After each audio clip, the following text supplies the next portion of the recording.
Most people use AI passively. eMarketer has new research that breaks usage into different kinds of AI adoption: asking, doing, playing, working, shopping, and connecting. And for each level that your customers pass through, the numbers decrease.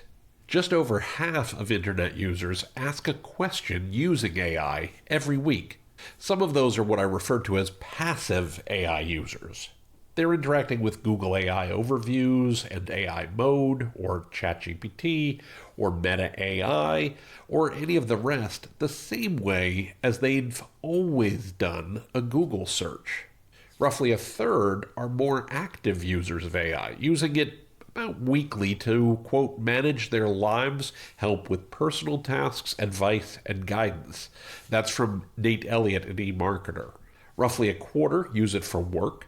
17% use it for shopping, again quoting Nate Elliott, whether researching and comparing products or finding the best prices.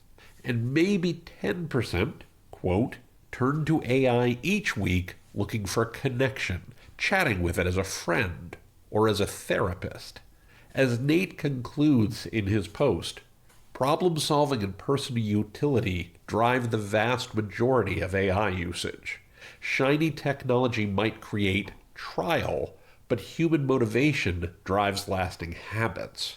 Marketers and retailers targeting people on AI platforms need to focus less on frontier models and platform share, and more on what people are trying to accomplish when they use AI. That's where they'll find the marketing opportunities they're looking for. I completely agree. What's also true is that a larger share of people don't trust AI compared to where we once were. That's fairly aligned with what I talked about a couple months back, research that shows 55% of people hate AI. Pew Research now reports 51% of people don't ever use AI, with most of that concentrated among people aged 50 and older.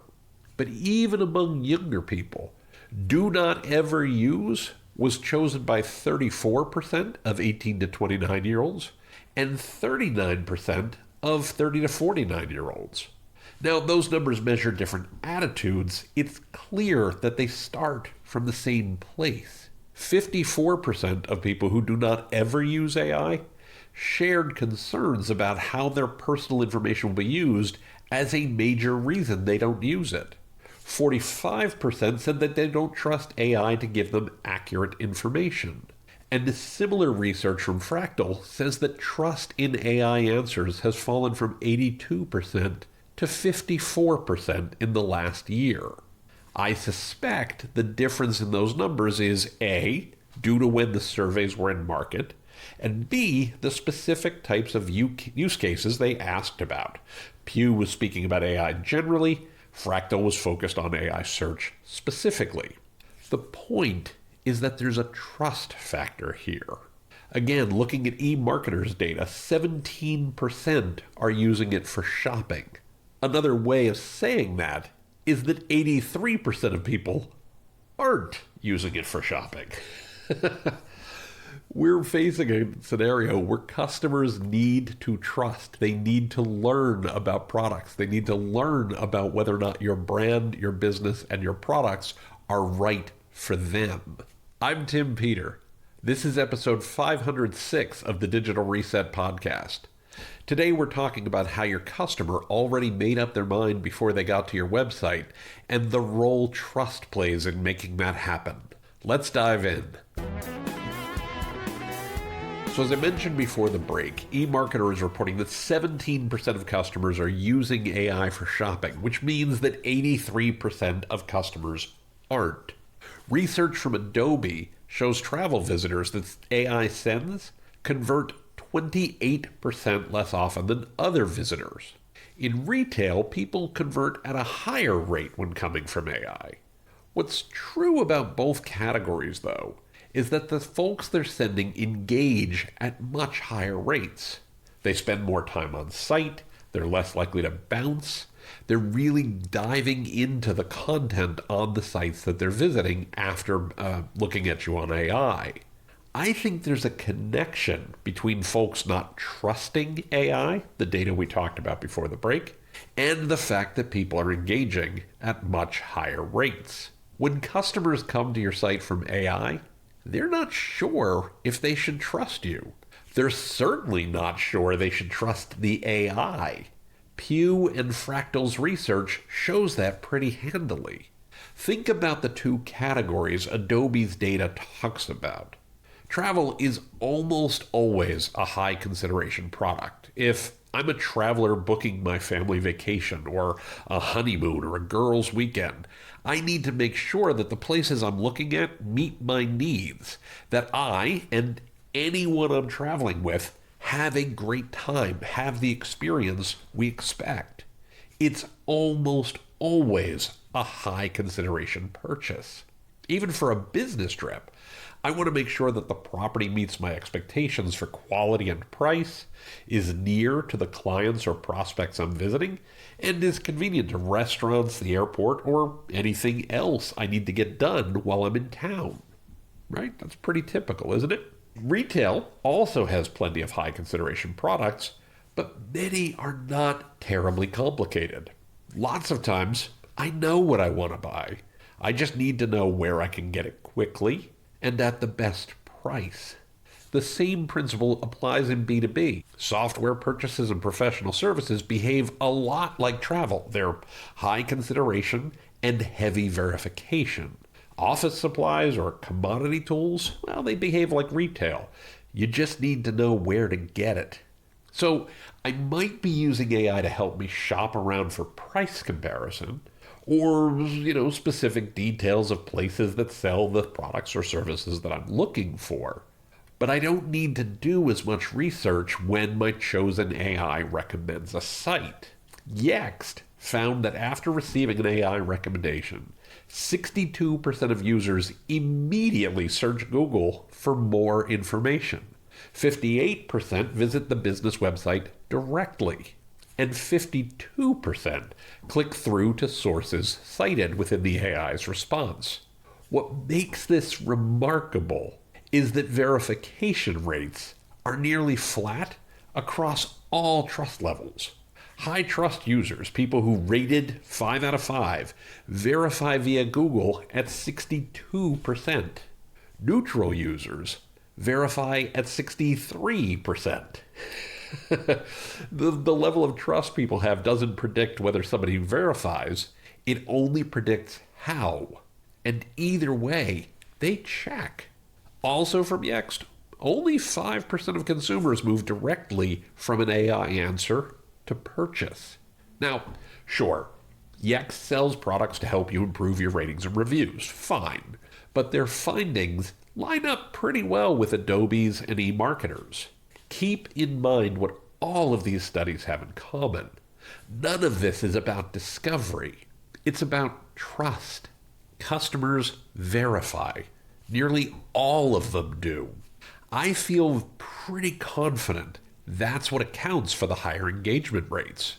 They're not engaged in the sense that they love every piece of content you create. They can't wait to consume more of it. They're engaged in the sense that they want to confirm the information they were looking at before they came to your site. We've actually seen this for years in loads of e-commerce and B2B contexts. Customers have questions they want the answers to. That's the point of content at its core. As I wrote in my book when defining what content is, simply, content answers your customers' questions. Content is your company's 24/7/365 salesperson and your 24/7/365 customer service rep. Your customers might ask AI, do things, play, work, shop, and connect with AI. But at least for now, they want to verify what they've learned from AI someplace else. Another reason I'm pretty confident about this? Reviews. Reviews are the signal customers trust most. In Yext's data, Review signals dominate the purchase decision across the board. It occupies 5 of the top 6 purchase influencers. We've actually seen this behavior before. This is not new. When e-commerce first emerged, people liked the fact that they could browse and compare products and services online. They did that all the time. But purchases took a little bit longer to connect. It took a minute before people took that for granted. One of the reasons Amazon emerged as the dominant e-commerce company was that they sold a lower consideration product, books. They later added CDs and DVDs and eventually, everything else. But at the start, they were just an online bookstore, something that was easier for customers to trust. The second reason for their emergence, as well as that of eBay, was the addition of reviews, which brings us back to trust. And, as the saying goes, trust but verify. AI today doesn't have a verification system. Amazon and eBay did. Customers know that it sometimes gets things wrong, that AI sometimes gets things wrong, or that it outright lies to them. So customers have taken verification into their own hands. You show up in AI, they're going to look for reviews. They're going to search on Google, and they're going to check out your website content to verify what the AI told them. They may be ready to choose you, but you've got to verify what they think they know. To do that, there are a few things that you need to do. First, you need to assess what AI says about your brand, your products, and your services. Is it accurate? Is it up to date? Does it build confidence in your offerings? Be sure to ask these questions. And when you're doing it, do it in an incognito tab without being logged in, maybe in a different browser, and probably through a VPN. So that way the AI won't personalize its answers to you specifically. You want to see what AI knows about your brand without it tailoring the response to you. Then take a look at your website itself. Don't just look at your homepage. Look at the specific pages verifying customers land on. Do your room pages or product pages or service pages answer the questions someone asks after finding an AI recommendation? Next, audit your review presence.